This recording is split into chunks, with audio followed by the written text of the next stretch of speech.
When they stopped inviting you, did it feel like the air left your chest for a second?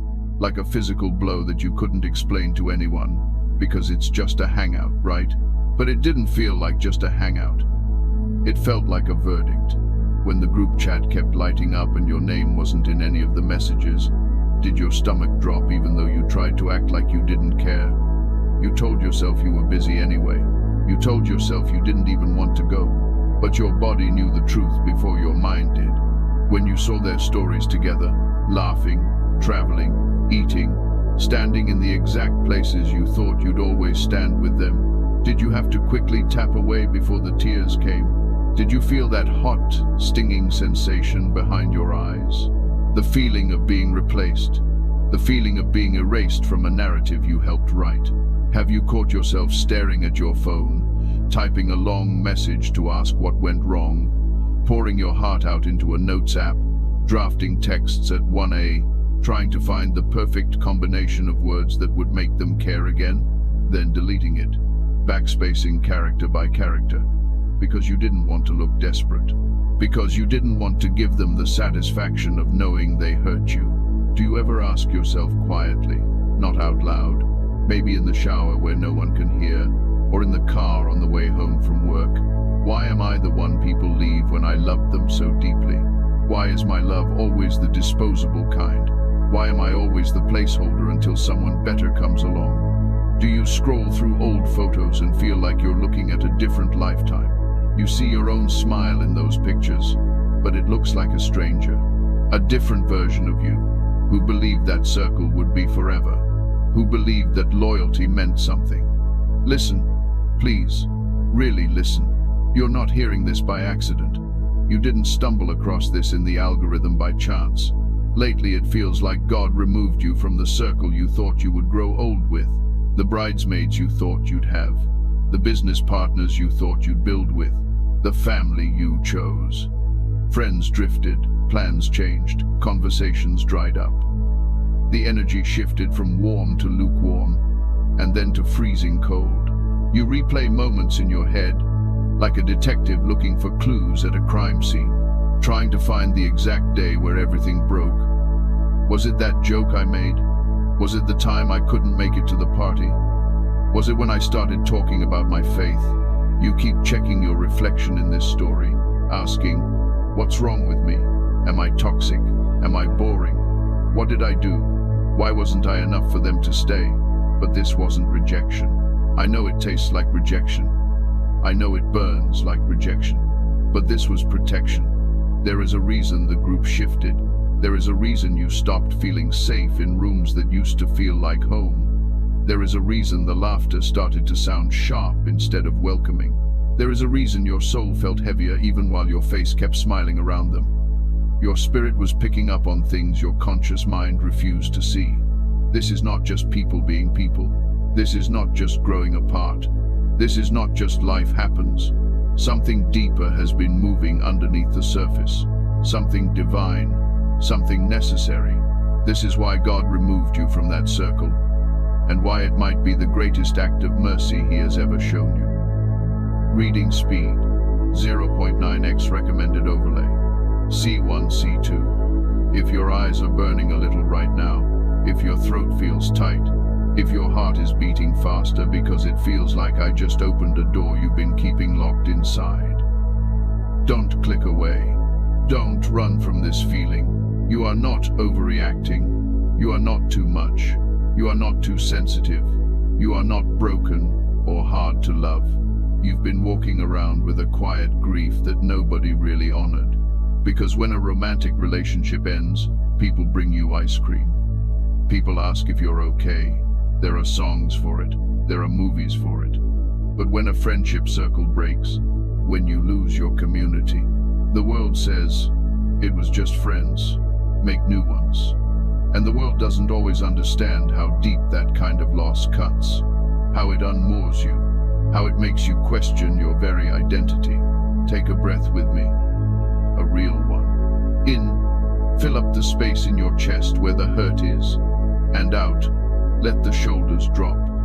You're safe here. You don't have to minimize it anymore. You don't have to pretend it didn't hurt when the people you poured into you stopped pouring back.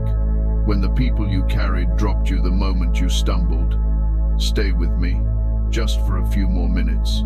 Give yourself this time. You're finally going to understand why those people faded, why that circle broke, why the texts slowed down and the invitations stopped. And more than that, you're going to see that it wasn't because you were not enough.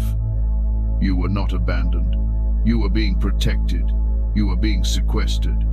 You were being separated so you could be healed, refined, and prepared for something more aligned with who you really are. We are going to rewrite the story from "I was rejected" to "I was rescued." Let's walk into it slowly, together. You don't usually talk about the messy part, the embarrassing part. You didn't just lose a group. You lost your sense of belonging. You lost your safety net. There was a season when your phone lighting up with their names felt like proof that maybe you weren't as alone as you feared. It felt like validation. See, people like me. I have a squad. I have a tribe. You shared secrets at 2 a.m. Secrets you swore you'd never tell anyone. You stayed on calls half asleep, just listening to them breathe, just being present. You laughed until your stomach hurt, until you couldn't make a sound. You told yourself, these are my people, they get me. We'll be in each other's lives forever. We'll be at each other's weddings. We'll raise our kids together. You defended them. When others spoke poorly of them, you were their shield. You made excuses for them. Oh, she didn't mean it like that. Hez just going through a lot right now. You organized things. You were the glue. You showed up early to set up. You stayed late to clean up. You were the one checking the details. You remembered their important days even when they forgot yours. You sent the long birthday paragraphs. You bought the thoughtful gifts. You prayed for them in private. You went to war for them in the spirit. You showed up when they were breaking. You held them while they cried. You listened to stories they never told anyone else. And you thought, innocently, if I love them this much, surely they'll hold me the same way. Surely this is reciprocal. But slowly, almost too slowly to notice at first, like the tide going out, the energy changed. The group chat was quieter when you spoke. You'd send a funny meme and get no reaction. Someone else would send one 5 minutes later, and everyone would laugh. The jokes felt different. Less like laughing with you, more like laughing at you. You saw photos from plans you weren't told about, impromptu hangouts that seemed very planned. You noticed that they still had time for each other, just not for you. They were busy when you asked, but free when someone else called. You tried to brush it off. You gaslit yourself. They're busy. It's just a phase. I'm thinking too much. I'm being needy. So you put in more effort. You tried harder. You initiated conversations. You checked up on everyone. You swallowed your hurt and kept showing up, hoping they'd feel how much you cared, hoping your loyalty would win them back. But instead of feeling closer, you felt more invisible. You felt like a ghost haunting your own life. And there was that one moment, you remember it clearly. It's burned into your memory. A message left unread for days. A cold reply that consisted of one word. A joke at your expense that cut too deep. And when you reacted, they said, relax. A plan made in front of you like you weren't even there. Something in you cracked. Something snapped. You went home that day and didn't know whether to cry or to get angry or to just shut down completely. You sat on the edge of your bed, feeling physically heavy. You started scrolling through old messages, analyzing years of history, asking yourself, was I always the one chasing? Was I always the extra no one really needed? Was I just a convenience to them? You thought about confronting them. You typed out the text, but fear stopped you. Fear of the conflict.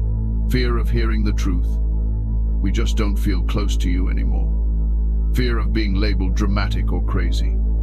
Fear of confirming your deepest fear, that you were easy to walk away from. So instead, you carried it quietly.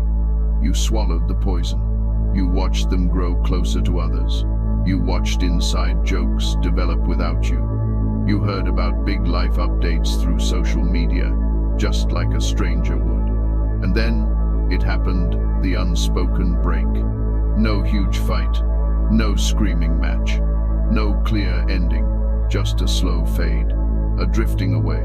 That hurt more, because it never gave you a moment to say goodbye. It never gave you closure. It just left you wondering. You asked God, screaming internally, why did you even let me meet them if they were going to leave? Why answer my prayer for community just to let it fall apart? Do you see me sitting here scrolling and crying over people who probably aren't thinking about me at all? Why do I care so much when they care so little? You tried to explain it to others, to your family, to other friends. They said, people outgrow each other. Just move on. It's not that serious. Stop checking their page. So you stopped talking about it. You bottled it up. But the ache stayed. The ache of birthdays that felt emptier. The ache of good news happening in your life with no one to send it to. The ache of bad days with no one who really knew the backstory to comfort you. You walked into new rooms but carried the old fear, wearing it like a heavy coat. What if it happens again? What if I'm just someone people use until I'm not fun anymore? What if I'm destined to be alone? You began to question your worth.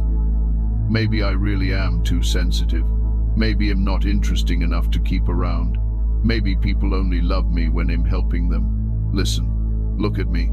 That's a heavy story to carry alone. That is a burden no one should bear in silence. Those moments when you cried in the shower so no one would hear, letting the water wash away the tears. When you muted their updates because every photo stabbed a wound that hadn't healed yet. None of that was small. None of that was foolish. And none of it was unnoticed. God saw you. Every single time. He heard the questions you didn't say out loud. He felt the way your stomach twisted when you walked past places that used to hold all of you together. He watched you blame yourself for a separation that was never about you not being enough. What if, just for a moment, you consider a different perspective? What if that circle could not go where you're going? What if staying would have cost you parts of yourself that God refused to lose? What if you were not left behind? You were quietly led out. Breathe. Release the shame. Because now we're going to talk about what God saw in that circle long before you did. The separation didn't start on the outside. It started inside. It started in the spiritual realm. Your spirit picked up what your mind wasn't ready to admit. Your soul was unsettled while your brain was still trying to fit in. It may be that God began to pull you out of that circle for reasons you couldn't see yet. He saw the iceberg before the ship hit it. Let's walk through some of them. Let's decode the separation. 1. God saw conversations about you that you were never meant to hear, but you were meant to be protected from. You heard laughter. God heard comparison. You saw just jokes. God saw words quietly shaping how others viewed you and how you viewed yourself. He saw the seeds of disrespect being planted. Maybe there were moments they shared your secrets as entertainment. Maybe they used your vulnerability as currency for connection with others. Maybe they rolled their eyes at your convictions when you were not there. Maybe they mocked your faith. Maybe they minimized your struggles because acknowledging them would require them to be better friends than they could be. You didn't know. You only felt the distance. You only felt the strange vibe. But God knew. He was in the room when you weren't. He knew that if you had heard every word, if you had seen the text threads you weren't in, the damage to your heart would have gone even deeper. It would have scarred you permanently. So instead of showing you everything, instead of letting you be crushed by betrayal, He chose to move you. He created distance to shield you, not to punish you, to protect you. 2. God saw that environment putting a ceiling over your growth. Some circles love you most when you are the smaller version of you, the convenient version. The version who laughs at what they laugh at, even when it doesn't sit right inside. The version who stays at their level. The version who never says no, because saying no would break the role you play in the group. The fixer, the listener, the sidekick. The version who still lives from old wounds they're comfortable with, instead of the healing you're being called into. Every time you tried to grow, every time you tried to improve yourself, you felt tiny bits of resistance. Subtle comments like, You've changed. You're too serious now. You're doing too much. Why can't you just chill? They were comfortable with your brokenness. Because your brokenness was familiar, it made them feel better about their own stagnation. But God saw your future. He saw the giant sleeping inside of you. He saw the healed version of you that could not breathe under that ceiling. So he started gently lowering your attachment to what they thought of you. The jokes stopped feeling funny. The gossip felt heavier. The hangouts drained you more than they filled you. You thought you were just tired. You thought you were depressed. But your spirit was outgrowing the room. You were an eagle trying to fit in a pigeon coop. 3. God saw the quiet jealousy, competition, and spiritual friction you kept brushing off. Some of you felt it when your good news didn't get the same excitement as someone else's. A muted reaction, a fake smile, a quick change of subject, or when your ideas were dismissed until another person repeated them and got the applause, or when you finally started winning, when things finally started going right for you, and instead of celebration, you felt subtle distance. You thought, I'm imagining things, I'm being paranoid. But God knew. He saw the heart postures. He knew that what looks small on the surface, a lack of a like, a skipped invitation, can become a huge weight on your soul if you stay too long. Being surrounded by people who need you to stay small will eventually make you doubt if growing is even worth it. It will make you apologize for your blessings. So God intervened, not by exposing them publicly, but by slowly shifting the connection so you could step back without having to understand every detail first. He pulled you out of the line of fire. 4. God knew he could not heal you deeply in the same environment that kept reopening the wound. There are seasons where God will strengthen you right in the middle of a difficult place. But there are also seasons where the place itself is part of the problem, where the soil is toxic. Inside that circle, every new boundary you tried to set would have been called an attitude. Every choice to protect your peace would have been labeled you're acting weird. Every attempt to talk about deeper things, about God, about purpose, about mental health, would have been laughed off or quickly ignored. Your healing would have been constantly questioned, mocked, or watered down. You cannot get sober in a bar. You cannot get healthy in a toxic environment. So instead of trying to fix everything while you stayed there, God started to move you. He moved you into a quieter space, a solitary space, where his voice could finally be louder than everyone else's, where he could tell you who you really are without 12 outside opinions interrupting. 5. God saw the direction that circle was heading and the direction he was calling you to go, and they were not the same. Some choices seem small in the moment, a conversation here, a joke there, a habit here, a compromise that doesn't really matter. But over time, those little choices create very different futures. They create different trajectories. You may have started to feel a growing discomfort with certain behaviors, certain topics, certain patterns. You didn't want to judge them. You loved them. You just knew that something in you couldn't go back to the old way of living. God wasn't saying, you're better than them. This isn't about superiority. He was saying, the path I have for you requires a different atmosphere. An atmosphere where your convictions aren't always under attack, where your desire to grow isn't seen as a threat, where your hunger for peace is not mocked as boring. Different direction does not mean different worth, but it does mean separation. It simply means he is taking you somewhere your old circle wasn't willing to walk. He needs you light for the journey. 6. God wanted to teach you how to stand without constant external validation. For a long time, let's be honest, your sense of worth might have been tied to whether that circle approved of you. If they liked your post, you felt seen. If they replied quickly, you felt valued. If they invited you, you felt chosen. But if they were silent, you felt invisible. You felt worthless. God loves you too much to let your identity stay hooked to something so fragile, to let your happiness depend on the whims of others. So he allowed a separation, not because you were disposable, but because you are worth more than a love that disappears when you stop performing. He is inviting you into a season where you discover that even if no one texts you, you are still worth loving. Even if you sit alone at a table, you are not lacking. Even if you don't have a group right now, you are not a half person waiting to be completed. You are whole. you are sufficient in Him. And from that wholeness, you will one day connect with people who see it too, not out of neediness, but out of overflow. If this is resonating with you, if you feel the truth of this settling in your bones, pause for a moment and type, "I'm still here," or "I receive it," not because the words are magic, but because it's a small act of agreement.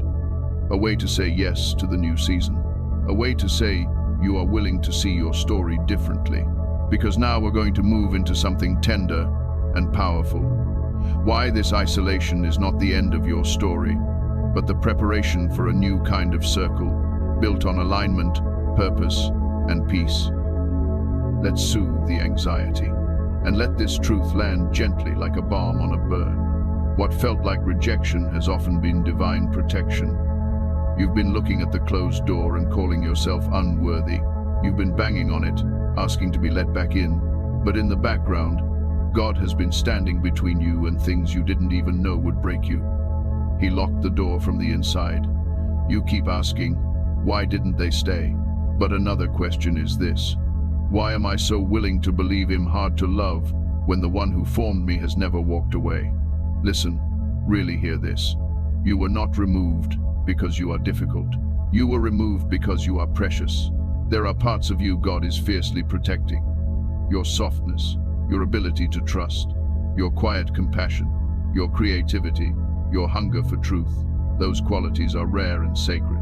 Being surrounded by people who mishandle them, who treat them like trash, who step on them over and over, starts to teach you that you need to harden to survive, that you need to become cold to be safe.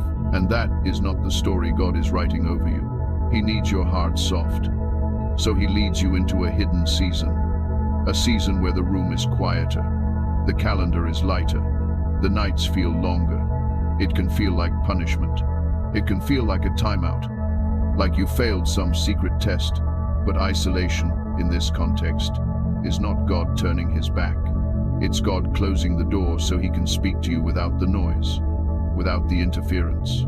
In this quiet space, He begins to gently show you the patterns that were hurting you, where you were shrinking to keep the peace, making yourself small so others could feel big, where you said yes when everything inside was saying no, where you betrayed your own boundaries, where you wore a mask because you were afraid that your real self was too much or not enough. He doesn't show you these things to shame you. He doesn't do it to say, "I told you so." He shows you to free you. He begins to whisper new truths over your identity. You are more than what they remembered about you. You are more than the role you played in that group. You are more than the funny friend or the helpful friend. You are more than the version of you that you had to be to keep their love. This is refining. Refining is not God saying, "You're a mess." Refining is God saying, "There is so much gold in you that I am unwilling to leave it hidden under old patterns. I am burning away the dross so the gold can shine." So He gently turns up the heat. Old coping mechanisms don't work anymore. Old roles feel heavy. Old ways of relating leave a bad taste in your mouth. It's uncomfortable. It's messy. But it's sacred. You are being detoxed. Detoxed from people-pleasing. Detoxed from needing to earn your place. Detoxed from performing for crumbs of affection. You are being retrained to see yourself the way He sees you. Steady, valuable, chosen, loved even in your quiet, unseen moments. From this place, something beautiful begins to happen. Something miraculous. You start to enjoy your own company in a way you never did before. You start to realize you can sit with your thoughts without them swallowing you. You can be alone without being lonely. You start to see that your sensitivity is not a weakness but a gift when it's placed in safe hands. You start to become the kind of friend you always wished you had to yourself. And slowly, a subtle shift happens inside. You stop begging to be chosen. You put down the begging bowl. You start recognizing that your presence is a gift, not a burden. You stop chasing circles that require you to lose yourself. You start asking, does this space honor who I'm becoming? Does this person feel like peace? This is preparation. Because God is not just taking people away. He is not emptying your life to leave it void. He is making space. Space for the kind of connections that don't require you to trade your peace for proximity. Friends who will sit with your pain without turning it into a story to share. Friends who know how to keep a secret. People who will remind you of your worth when you forget it, instead of using your insecurity to keep you in your place. Souls who are also choosing growth, also choosing honesty, also choosing alignment. Iron sharpening iron. The new circle will not be perfect. No human circle is. People are still people. But it will be different, healthier, kinder, safer, more reciprocal. And when it begins to form, when the new people start to arrive, you will walk into it as a different person. You will bring boundaries you never had before, and you won't apologize for them. You will bring self-respect that doesn't crumble the first time someone pulls away. You will bring discernment, that quiet knowing inside that says, this doesn't feel right, and you will actually listen to it. You won't stay in rooms where you have to betray yourself to belong. You won't give discounts on your soul just to avoid being alone, because you will know, deep in your bones, the truth that changed everything. Rejection was protection. Isolation was preparation. Silence was guidance. The breaking was the making. You are not just the one they left. You are not the victim of this story. You are the one God set apart, not to be lonely forever. He knows you need community, but to be healed enough to recognize real love when it arrives, to stand in a new circle without losing yourself inside it, to walk with people who don't just like the idea of you, but actually hold space for the real you, the sensitive, sincere, growing, evolving you. You are not too much. You never were. You are not too late. You are right on time. You are not too broken. You are in process. And this season, though it feels quiet and confusing, is part of that process. One day, you will look back at this empty season, at the tears you cried over them, and you will realize, if God hadn't removed you from that circle, you might have never discovered who you really are. And that discovery is worth more than any temporary approval you had to lose along the way. Take one more slow breath with me. In, hold, and gently out. Let the tension leave your jaw. Let your hands relax. If this message touched the part of you that still aches when you think about the people who are no longer in your life, I want you to hear this clearly, like a soft whisper over your heart, from the spirit to your spirit. You were not discarded. You were redirected. You were not left empty. You were cleared for something more aligned. It's okay to miss them. You're human. It's okay to cry sometimes over memories that still feel warm. Grief is the price of love. But remember this, missing them does not mean you're meant to go back. Nostalgia is a liar. It shows you the good moments and hides the pain. You can honor what it was and still accept that its time has passed. You can bless them from afar and keep walking your own path. If this spoke to your hidden season, if it helped you see your story with a little more kindness, you're welcome to stay connected here, to subscribe, to save this, to come back to it on the days you feel that old loneliness rising again, on the days when the enemy tries to tell you that you are unwanted. And if you're not ready, that's okay too. Take your time. There is no pressure. The choice is yours. Either way, you are seen. You are valued. You are not alone in this in-between. May you rest tonight knowing that the doors that closed did not close on your worth. They closed to protect the future you haven't even fully stepped into yet.